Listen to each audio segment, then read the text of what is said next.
Total differential equation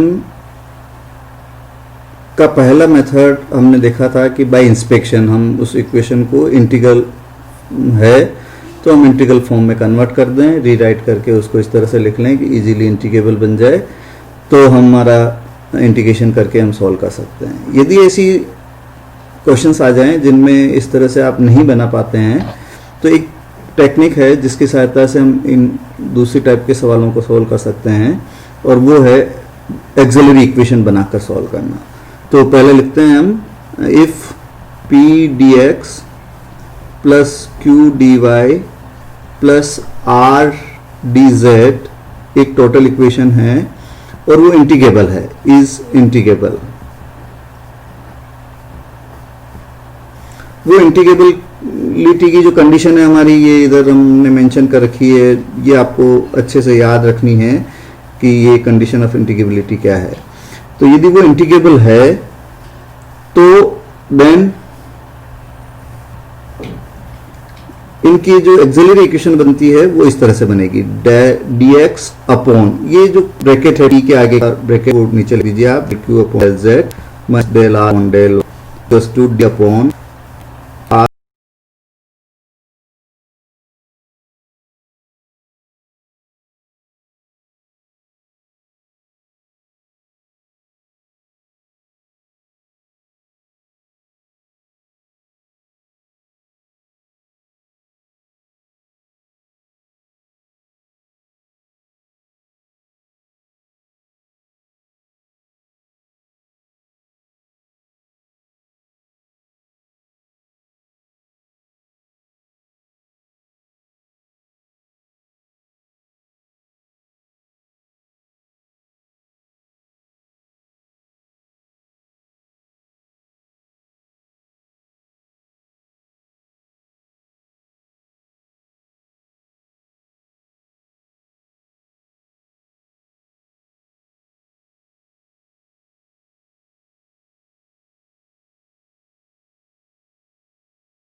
यहाँ पे del Q upon del Z अपन ने लिख दिया minus del R upon del Y. R का विद रिस्पेक्ट टू वाई करेंगे तो ये हो जाएगा आपका, ये तो जीरो बन जाएगा, ये minus minus plus with respect to Y करना है तो ये एक्स, और इसका बन जाएगा माइनस का 2y is equals to D Y upon del R upon del X क्या बनेगा, minus 2x plus Y, minus 2x plus Y minus इसका बनेगा आपका 2x minus Y is equals to D Z upon करना है del P का with respect to Y minus का Z और ये एक माइनस साइन आएगा और डेल क्यू का with respect to X, del Q का विद रिस्पेक्ट टू एक्स करेंगे तो ये तो जीरो बन जाएगा और ये वापस माइनस जेड आ जाएगा। तो यहाँ पे मैं सीधा लिख देता हूँ ये माइनस जेड। इसको रिराइट कर लेते हैं। तो यहाँ पे आप देखेंगे ये तो माइनस जेड और प्लस जेड जीरो बन जाएगा, ये इससे कैंसिल हो रहा है और ये इसमें डबल रिपीट आ रही है तो 2 कॉमन ले लेंगे हम, इसका सीधा लिख देता हूँ मैं। 2 कॉमन लेने के बाद क्या बचता है आपके पास, 2y minus X is equals to D Y upon Y minus 2x is equals to D Z upon 0। ये मेरा एक्सिलरी इक्वेशन आया है, एक्सिलरी इक्वेशन जो कि साइमल्टेनियस फॉर्म का है। ये क्या है, एक तरह से हमने साइमल्टेनियस इक्वेशन सॉल्व कर रखा था। तो पहले तो इसको बना देते हैं टेकिंग लास्ट टर्म,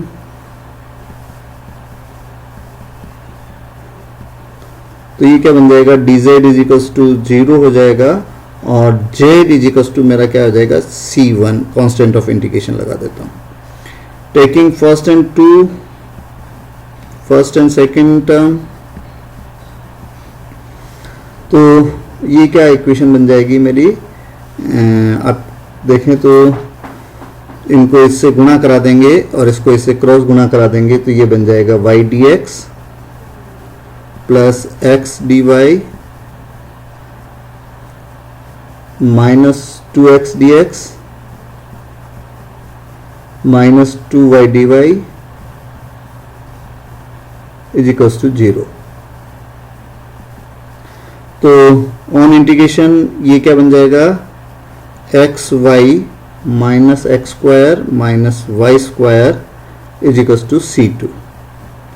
ये एक्सिलरी इक्वेशन का सीधा फॉर्मूला था जिसमें हमने ये ऊपर एक फॉर्मूला है हमारे पास, इसमें हमने इक्वेशन के पी क्यू आर के मान और पार्शियल डेरिवेटिव करके रखे तो ये इक्वेशन आया, इसको रीराइट किया तो हमारे पास ये साइमल्टेनियस इक्वेशन बन गया। साइमल्टेनियस इक्वेशन को हम उस मेथड में देख चुके हैं कि आप या तो कोई फर्स्ट सेकेंड टर्म और कोई मल्टीप्लायर यूज़ करके आप उसको सॉल्व कर लें तो ये हमारे पास आता है एक कांस्टेंट ऑफ इंटीग्रेशन के रूप में, एक आता है ये दूसरा कांस्टेंट ऑफ इंटीग्रेशन के रूप में। इस मेथड में हमें क्या करना है कि आपको इसको मानना है u और इसको मानना है आपको v। ये एक इम्पोर्टेंट स्टेप है जो आपको याद रखनी है। इसमें जो पहला कांस्टेंट आया है आप इसको u मान लीजिए और जो दूसरा कांस्टेंट आया है उसको आप क्या मान लीजिए, v मान लीजिए। ये स्टेप बहुत ही इंपॉर्टेंट है।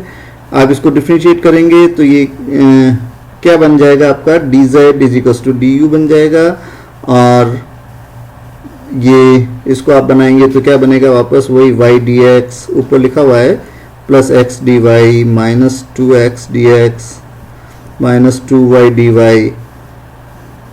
इज इक्वल्स टू 2 dv बन जाएगा। चूंकि ये मैंने डिफरेंशिएशन इसलिए किया है कि मेरे को du dv के मान चाहिएंगे आगे। इसकी जो सेकंड स्टेप है, पहले स्टेप में ही एक काम कर दिया हमने, C1 को u मान लिया, C2 को v मान लिया। और सेकंड स्टेप में हम क्या करते हैं, it's complete solution is given by, it's complete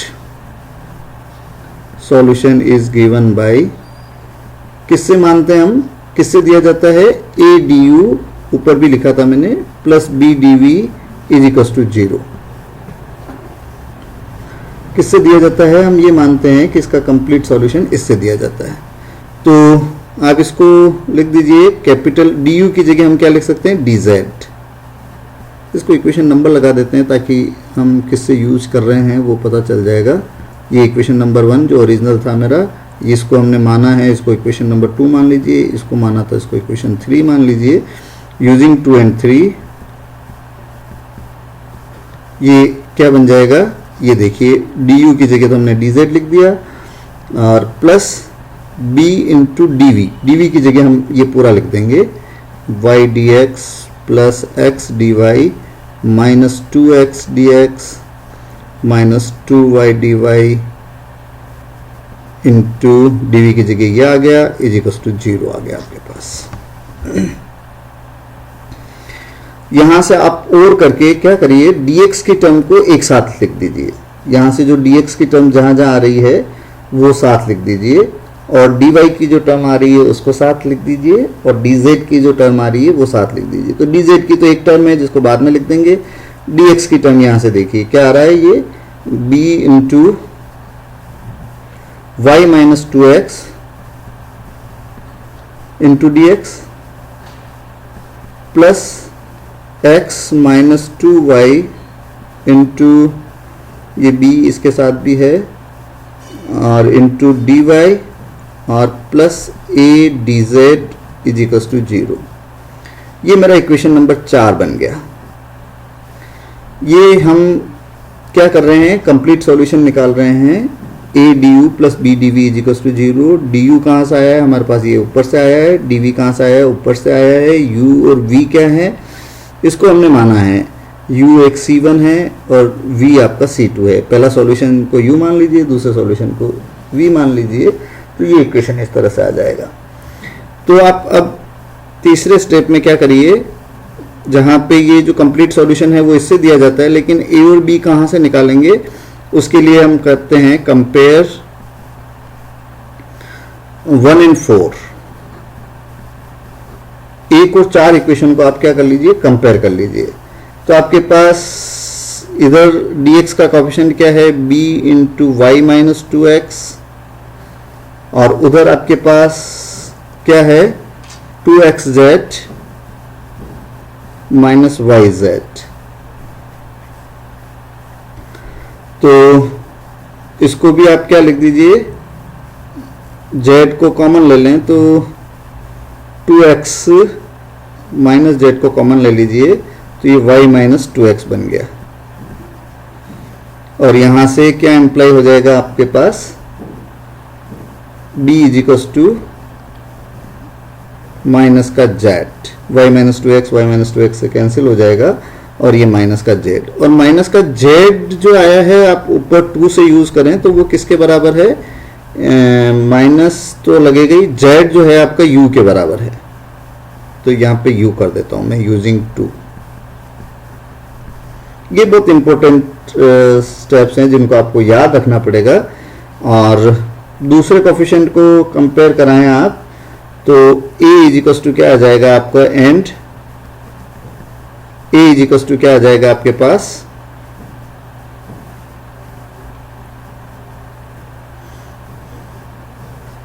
minus X square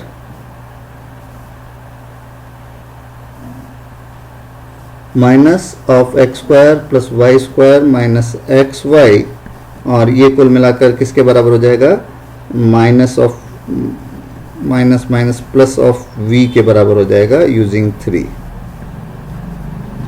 तो a और b के जो मान आए हैं वो आप यहां पे रख देंगे तो complete solution will be given by 4th number के जो स्टेप है हमारी मिल जाएगी। तो complete solution A will be a b du dv सब आपने निकाल लिए हैं। तो ये क्या बन गया, a की जगह तो हमारे पास आ गया आपके पास v, तो a du तो v du हो जाएगा ये, माइनस और b की जगह आया है आपके पास माइनस का u, तो ये माइनस का u और dv। a और b के मान हमने यहां से रख दिए हैं इज इक्वल्स टू 0। तो यहां से क्या आ गया आपके पास, u upon v is equals to c आ गया आपके पास। और यहां से आप क्या कर सकते हैं, u का मान वापस लिख दीजिए z और अपॉन v का मान हो जाएगा x square plus Y square minus x y is equals to c। ये आपका आंसर है। तो इसमें ये थोड़ी सी कॉम्प्लिकेटेड स्टेप्स हैं जिनको याद रखना ज़रूरी है कि आप पहली स्टेप में जब हमारा एक्सिलरी इक्वेशन आ गया है, फिर आप उनको सोल्व कर लें। जो C1 आया, सोल्व करते समय सिंपल सोल्व करना है, C1 लिख दिया मैंने, और इसको मानना है आपको U, दूसरे आंसर को मानना है, कांस्टेंट ऑफ इंटीग्रेशन को मानना है V, और इनको डिफरेंशिएट कर लें एक बार, और फिर आप इसको पुट करें इसमें du dv में, a du plus b dv is equal to 0 में। तो a du b dv में आप पुट करेंगे तो ये इक्वेशन बन जाएगा, और यहाँ से आप क्या करिए, वापस इसको dx dy और dz के फॉर्म में कन्वर्ट कर दीजिए, कोफिशिएंट निकाल लीजिए इनके, उनको साथ रख लीजिए, और फिर आप जो आपकी गिवन इक्वेशन है उससे कंपेयर करा लीजिए, तो a और b के मान आ जाएंगे। a और d के मान वापस आप इस कंप्लीट सॉल्यूशन में रखना है, आपने को किस में रखना है, कंप्लीट सॉल्यूशन में रखना है। a du plus b dv is equal to 0 में इसका वो रखेंगे तो आपके पास आ जाएगा। एक शॉर्टकट, ये सब चीज़ें आप बाय द वे आपसे नहीं हो रही है तो एक शॉर्टकट यहाँ से आप u is equal to C1 है और v is equal to C2 है, तो u upon v is equal to एक नया कांस्टेंट मान लीजिए, C1 upon C2 is equal to C मान लीजिए, और u का मान रख दीजिए, v का मान रख दीजिए, तो भी आप इसको कर सकते हैं। तो कुल मिलाकर ये हमारा आंसर हो जाएगा। ये एक एक्सिलरी इक्वेशन से सॉल्व करने का जो हमारा मेथड है वो हमने किया है। इसमें कोई दिक्कत आए तो हम एक दो सवाल और करने की कोशिश करेंगे अगले वीडियो में। Good bye.